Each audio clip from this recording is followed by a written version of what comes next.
Chris McClure with the IT department. This is the first in a series of these web training. This is a live sort of YouTube presentation using Google+.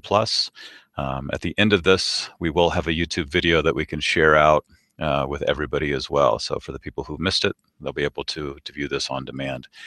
I do want to let everybody know that this is a feature that we have available to the whole organization. So if there's a webinar or a training that you'd like to give, that it may be helpful to use this, just contact the IT department. We can get you set up doing that. Any training we can also film and get set up on YouTube. So if you're viewing this, you're obviously able to sign into Gmail and your town account. And hopefully you are able to see my screen now, which is the staff portal.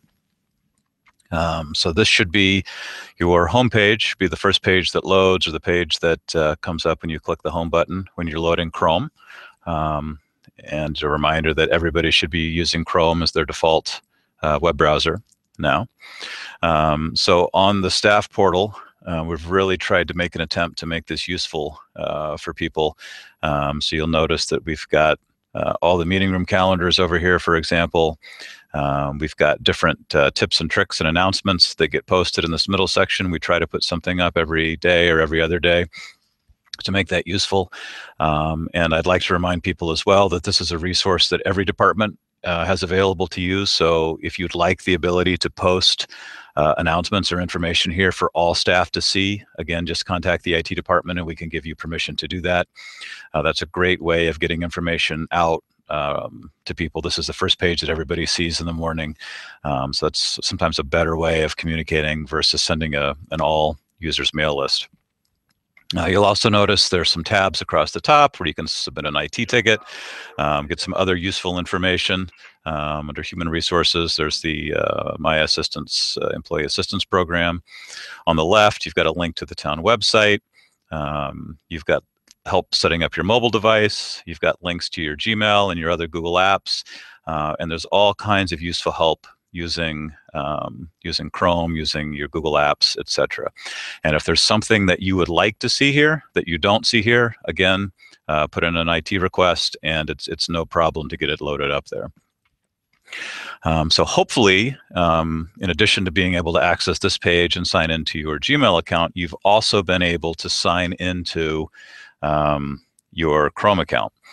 So in order to do that and to make sure you've done that, if you look up in your Chrome browser, you can see up at the top here, it says my name, there's Christopher.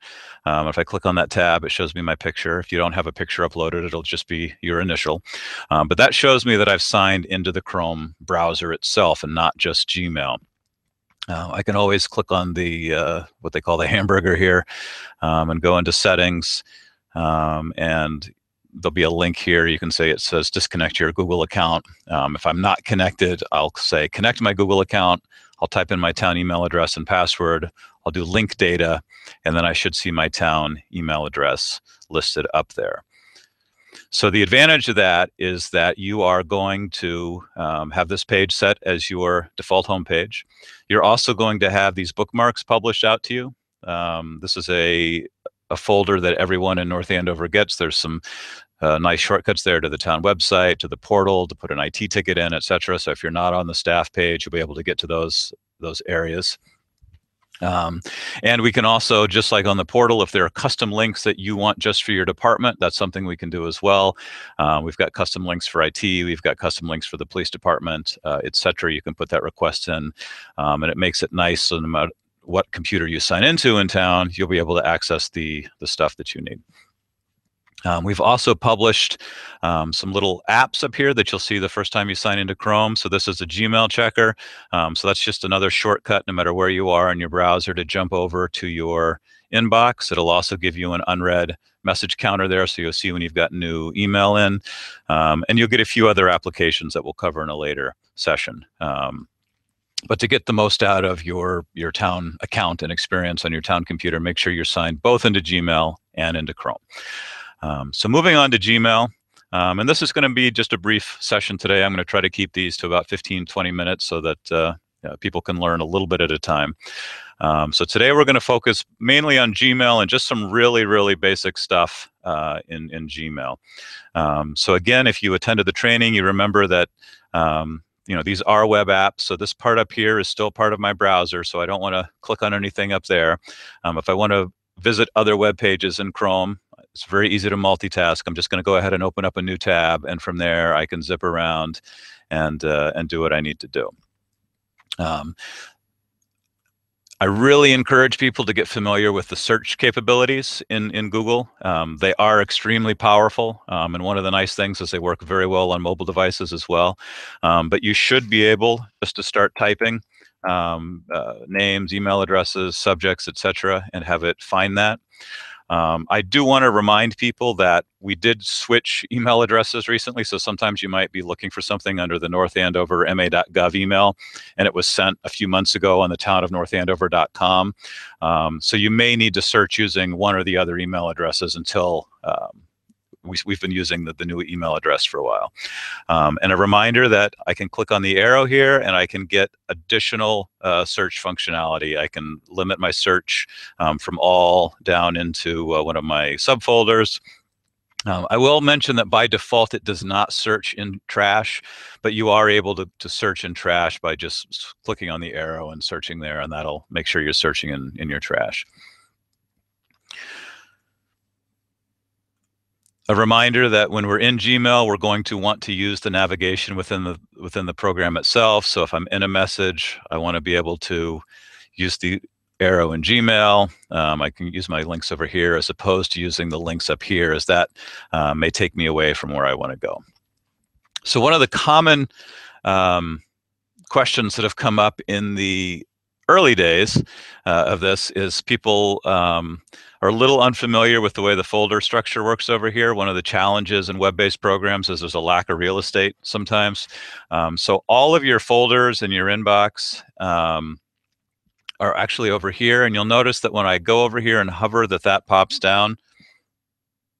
It's going to give me additional options. So I can see my different folders. In this case, I can see folders that migrated in from Outlook. Again, when I search, it's searching in all of that. So all of your old messages and attachments should have come over, and they should be searchable, or you should be able to find them within your folder here.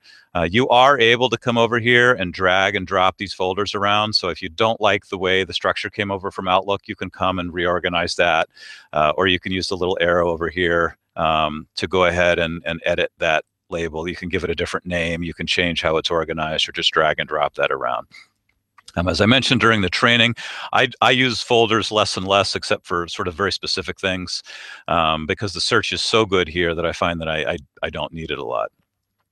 You'll also notice if I go down to, I have quite a few folders and other sort of categories here now.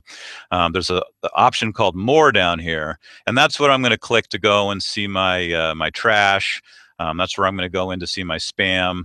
And that all mail folder, which again is just sort of a bucket where everything gets dumped.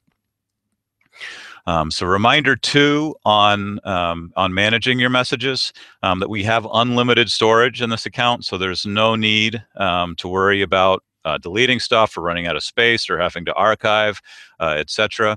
And if you do delete items in Google, they're going to go into your trash over here. Where you can recover them, but only for 30 days. And 30 days after you've deleted an item, it will be purged from your trash. Now, we are able to retrieve it using different vault options, but you'll have to put in an IT ticket to get it back at that point. So my recommendation is, unless it's just junk and you know you're not going to need it, not to delete the message. A reminder from the training that instead of using the trash can, you're able to use this archive button, which will remove it from your inbox and put it in that all mail folder that's down here. So it's still available to search. You can still have it. It's not taking up space in your inbox if you like to keep a clean inbox. And that way you can hold on to your messages to search in the future without deleting them, without having to have us recover them. So I don't see any questions yet, so I'm just going to go on a little bit and stay over here. I think everybody's good with the compose. button, and so how it pops up over here, and that you can still navigate your inbox and do searches and copy and paste. It makes it really nice to multitask in there, and how to access the formatting options and the attachments, etc. We've just started getting into using Google Drive and the link, inserting that into attachments and managing documents in that. We're not going to go over that today because that's kind of a subject in and of itself. But I will mention that if that's something you are interested in learning ahead of time, just send me an email. I'd be more than happy to show you.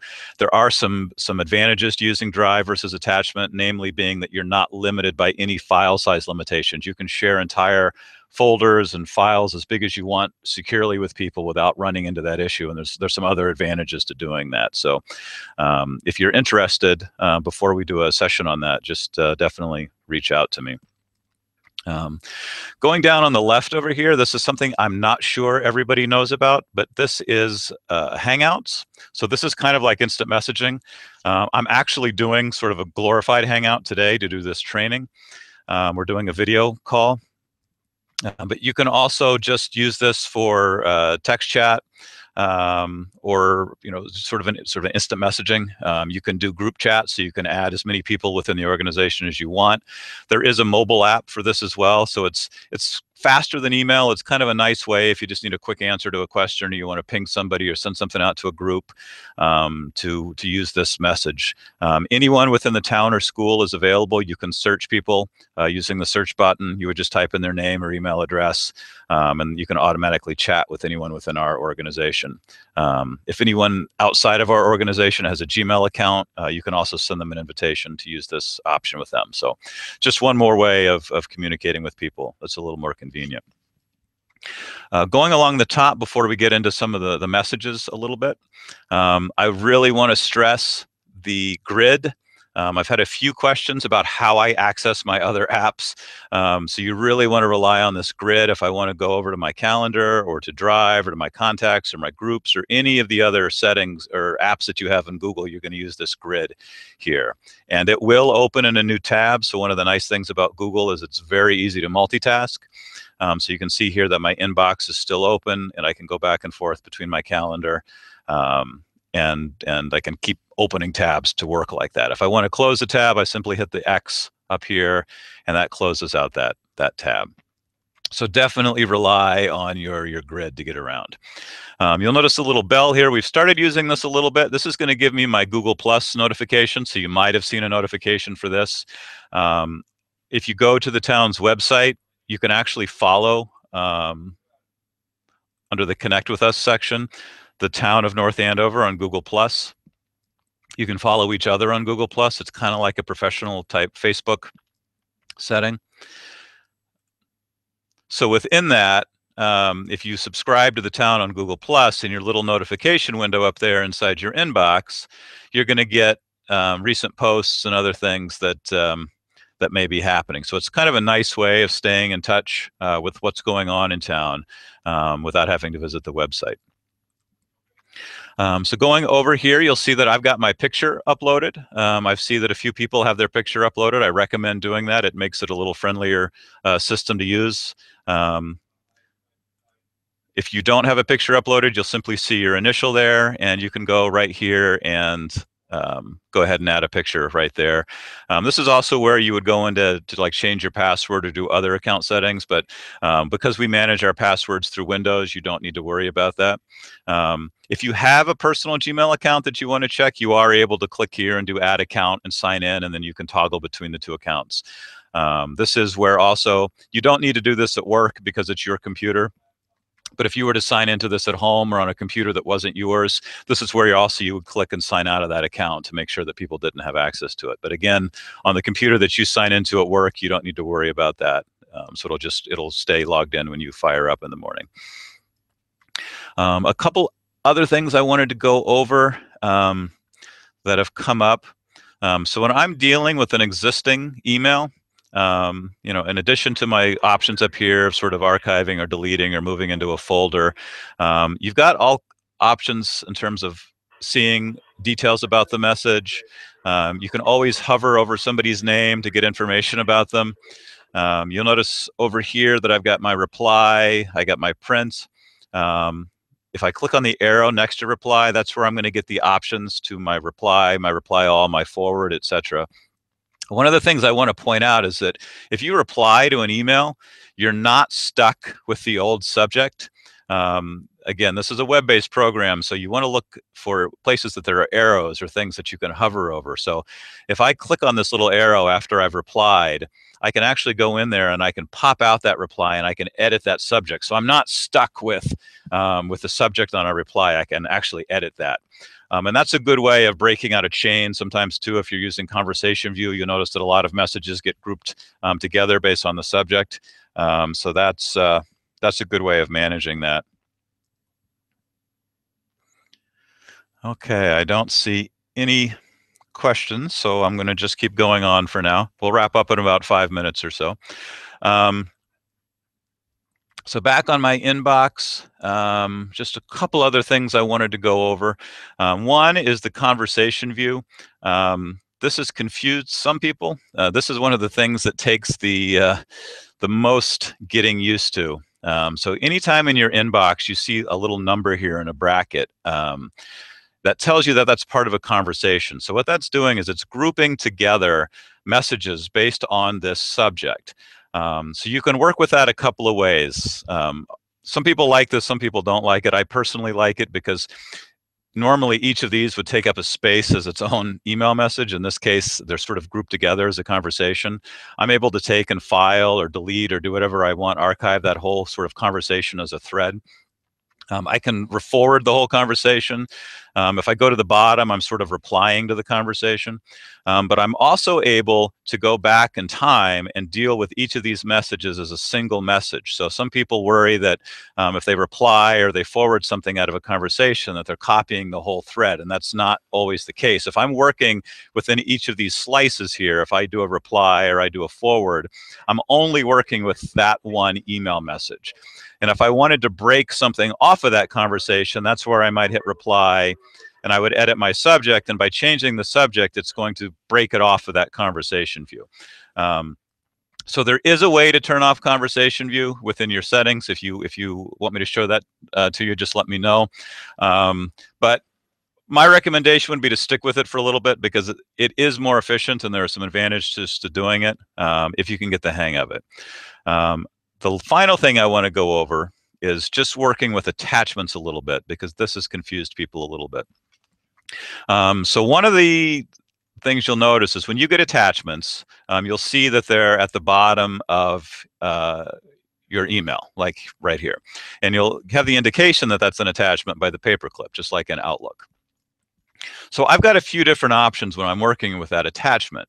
I can go ahead and just click on it, and that's going to fire open a preview of the document. From there, I can do a couple of things. I could print it, I can download it, or I can save it right into my Google Drive. Now, again, we'll talk about that in the future when we go over Drive more.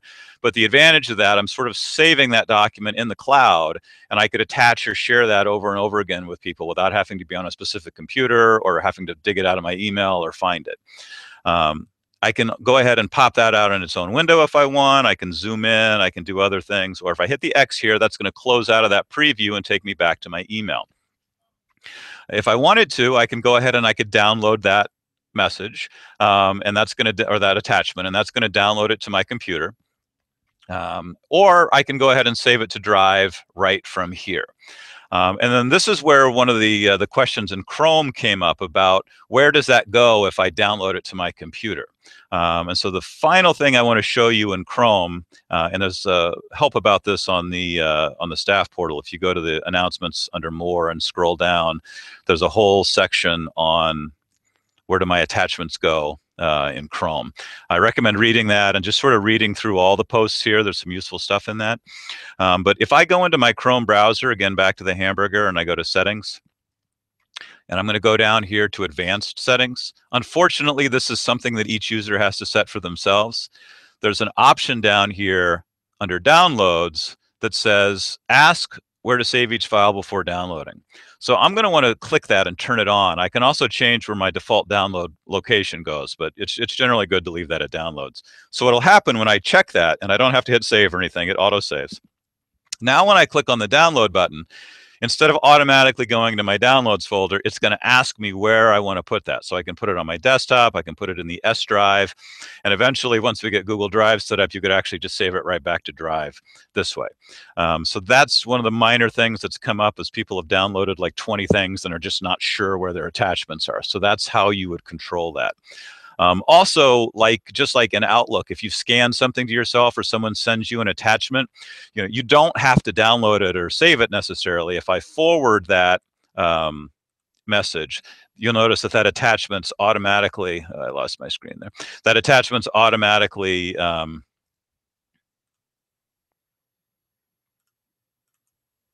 included in that message, so I don't have to re-upload it. So just like in Outlook, if you hit reply to an email, it's not going to automatically include the attachment. So you'd either have to forward it or download it and upload it or save it back to Drive. But anyway, that's some of the basic stuff in Gmail. I know from the training we covered a lot, so I want to keep these brief and just go over some skills that people can practice.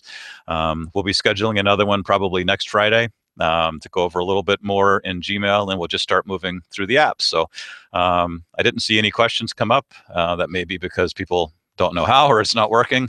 So if you have any questions or if you had any issues, if you couldn't hear or something wasn't quite right, please send me an email and I'll be sharing this YouTube video. So have a great weekend, everybody, and hopefully you got something worthwhile out of this. Thanks.